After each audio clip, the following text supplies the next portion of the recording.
Olá, sejam todas muito bem-vindas, sejam todos muito bem-vindos. Este é o Espiritismo Simples, o seu podcast sobre a doutrina espírita de forma simples, como ela deve ser. Chegamos e estamos em nosso episódio de número 58 e hoje nós vamos falar sobre a dor que humaniza. Como podemos aprender e evoluir a partir da nossa dor e da dor do outro? Como a dor pode ser boa? Então, vamos estudar? Antes de começar mais um episódio do nosso podcast, você já sabe, vamos deixar os agradecimentos aos parceiros, à Escola de Música Rádio Café Music e ao estúdio da Rádio Café, onde a gente grava todos os episódios do nosso podcast. Siga eles lá no Instagram, @Rádio Café Music e @Estúdio Rádio Café. Aproveite, siga a gente também, @Espiritismo Simples. E se você está ouvindo a gente pelo seu Spotify, pelo seu Deezer, Google Podcasts, qualquer que seja o seu reprodutor de áudio, clique para seguir e daí você já não perde mais nenhum episódio do nosso podcast.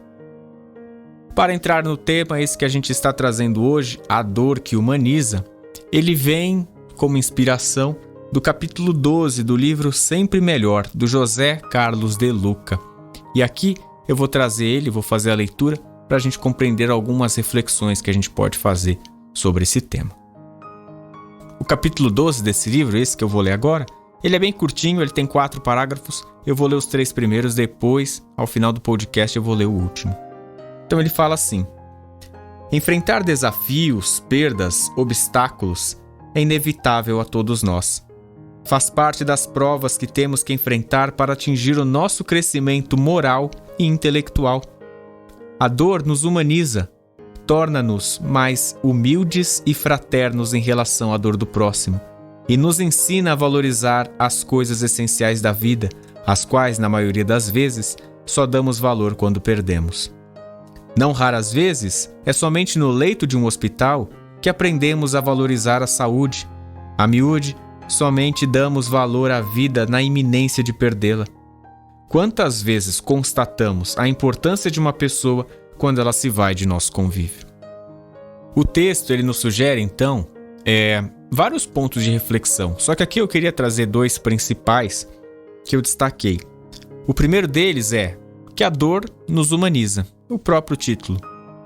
Por que a dor nos humaniza? Porque a gente fica mais humilde e mais fraterno. Quando a gente passa por uma situação de dor, quando a gente também compreende um pouco da dor do outro, desperta em nós um senso de empatia que não é sempre que a gente olha. Como assim? Um exemplo. Sabe quando alguém fala que tem uma dor? E aqui eu vou dar um exemplo de uma dor física, no corpo mesmo. Como uma dor de dente ou de alguém que fala que vai tirar o dente do siso. O terceiro molar, né? Para os dentistas que nos ouvem. E tem muitos aqui. Se você já passou por isso, no mesmo instante a gente se conecta com aquele momento da dor que a gente também já passou. E aí a gente consegue compreender um pouco melhor a dor do outro, por já ter passado por aquilo. Só que o nosso exercício de evolução tinha que ser sempre de empatia. Compreender a dor do outro sem ter necessariamente que passar por isso. Por isso que é um exercício também de humildade. Quando a gente pensar em dor, a gente pode também conectar um pouquinho com humildade. São pontos que fazem sentido juntos. Como? Um outro exemplo. Sabe quando alguém conta um problema que passou, uma dor dele naquele momento da vida, e aí chega um cidadão e comenta por cima: "Ah, não, mas você não sabe o que aconteceu comigo." E daí conta a dor dele, que é parecida com o da primeira pessoa, aumenta um pouquinho para mostrar que o que ele passou foi maior. Sabe esse tipo de situação? Esse tipo de cidadão? Pois é, a gente não pode ser esse cidadão. Não vamos menosprezar a dor do outro, porque por mais que a gente pense que seja tão simples de resolver, é tão pequeno. Para ele ainda não é. E mais do que isso, talvez essa pessoa só queira contar e colocar isso para fora para alguém. E olha que privilégio, ela escolheu contar para você. O segundo ponto que eu quero destacar desse trechinho do texto é quando De Luca escreve assim: "Não espere perder para valorizar." E aqui é um grande problema que a gente acaba passando em muitas situações. Não deveria, mas passamos.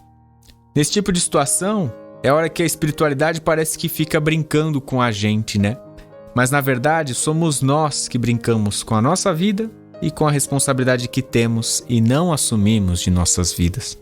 Situações que a gente toma um susto ou perde algo ou alguém que é essencial para o nosso equilíbrio e a gente só vai atrás depois. Tentar correr atrás do prejuízo. E nem sempre esse prejuízo tem reparo. Ao menos na vida da matéria, né? Na vida física. Talvez lá no plano espiritual ou numa nova oportunidade de vida seja possível. Mas até aí, a gente já perdeu um tempo e uma energia desnecessária. E quando o texto fala de perder alguém do nosso convívio, não necessariamente ele também está falando de desencarne. Tem pessoas que a gente perde o convívio e estão debaixo do nosso próprio teto. Outras até que a gente divide a mesma cama. E agora sim, eu vou fazer a leitura do último parágrafo que ficou faltando desse texto. Quando você estiver chorando, mas chorando com humildade e com o propósito de aprender a lição que a vida está querendo lhe ensinar, tenha certeza que suas lágrimas estarão tocando o coração de Jesus. E ele estará pronto para aliviar seu pranto e indicar o caminho que você deve seguir. Esse trechinho final do capítulo nos mostra um pouco que a gente vai aprender com essa dor, vai tirar alguma lição com esse aprendizado, com toda essa situação, e de que essa dor não é para sempre, né? Que tudo passa, aquilo que a gente sempre fala aqui. A nossa forma, que é imediatista de viver e pensar, nos limita sempre a compreender que essa dor não tem fim. A gente parece até um bebê, né? Desesperado, aflito, afoito pelo leite materno. A gente só consegue pensar ali a curtíssimo prazo e a gente reclama, parece até que num instinto de defesa. Mas não é para sempre essa dor.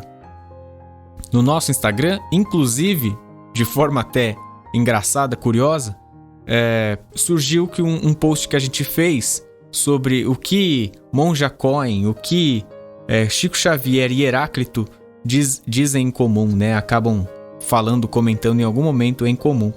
E acabou surgindo que um pessoal voltou a curtir esse post antigo, recente. E nesse post tá lá assim: Chico Xavier diz que tudo passa.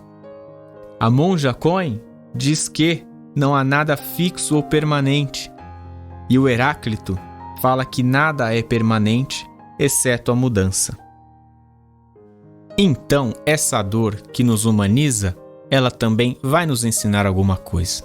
E a gente vai ter que ter um pouquinho da bendita da paciência. E esse é o desafio que a gente tem várias vezes. Vou aqui trazer um caso de muito aprendizado e que tem um pouquinho de humor na situação de conversa, né? Um diálogo que existe e ocorre entre o Divaldo Franco e Joana de Ângeles, que é a sua mentora espiritual.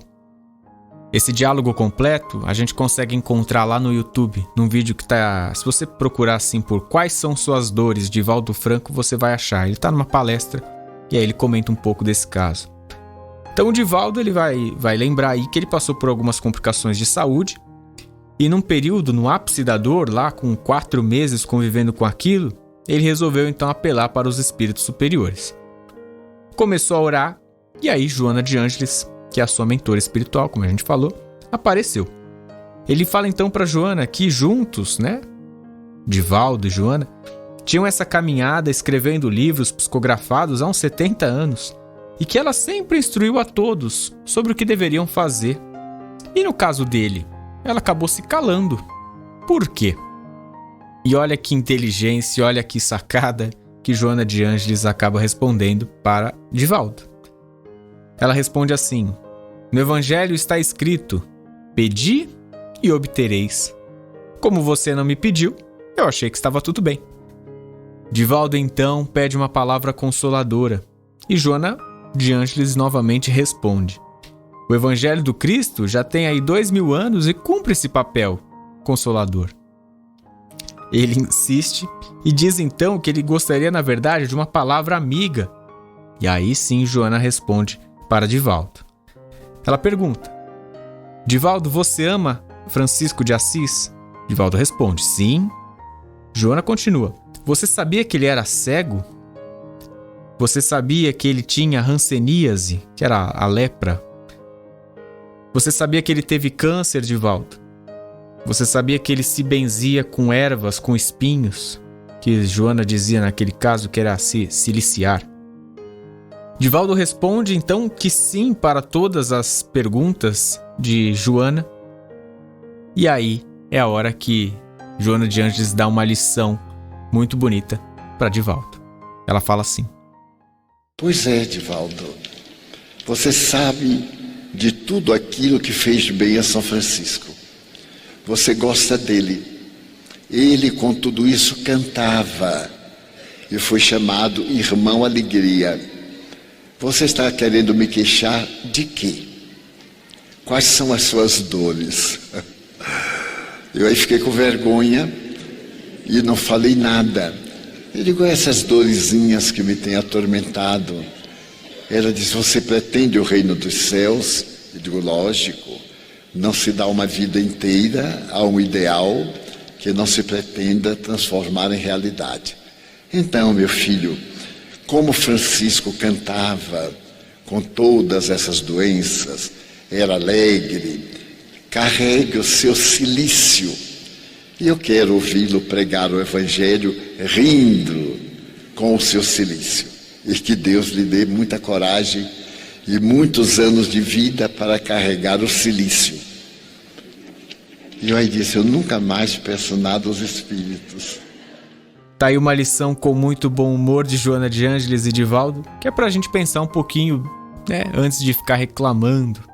Um assunto que a gente sempre traz aqui no nosso podcast. Mas como que fecha essa conta então?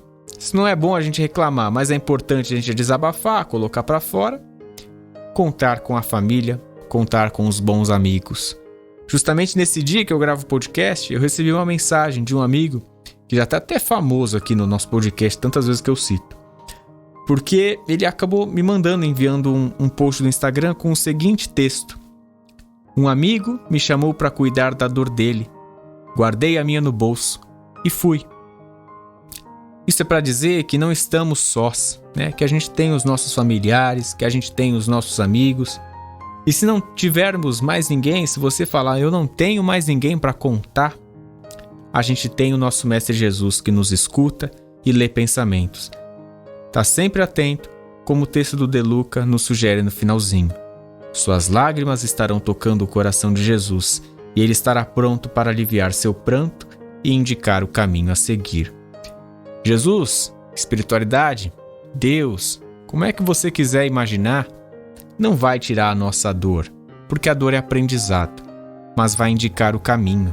É a gente que se cura.